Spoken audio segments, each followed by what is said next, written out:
ആകാംക്ഷയും പിന്നെ എന്താ പറയുക ഉത്കണ്ഠയും ഒക്കെ അതാണ് നമ്മുടെ ദുഃഖത്തിന് കാരണം. അതാണ് നമ്മുടെ സന്തോഷത്തിന് കുറച്ച് കൊണ്ടുവരുന്നത്.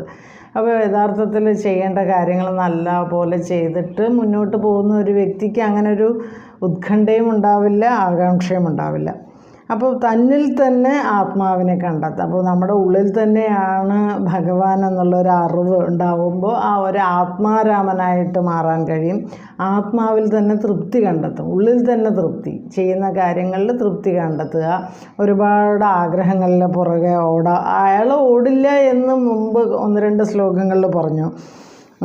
അപ്പം പക്ഷെ നമ്മൾ ഇന്നത്തെ ലോകം നോക്കൂ, പിന്നെ ഒരുപാട് സമ്പത്തുണ്ട്. പണ്ട് കാലത്തൊക്കെ ഉള്ള ഒരു 10-40 വർഷം മുമ്പൊക്കെ നമ്മുടെ കയ്യിൽ പൈസ എന്ന് പറയുമ്പോൾ അത്രയും ഉണ്ടാവില്ല. കാര്യങ്ങളൊക്കെ നടക്കും, പക്ഷേ പൈസ എല്ലാവരുടെ കയ്യിലും ഉണ്ടായി എന്ന് വരില്ല. പക്ഷെ ഇന്ന് അങ്ങനെയല്ല.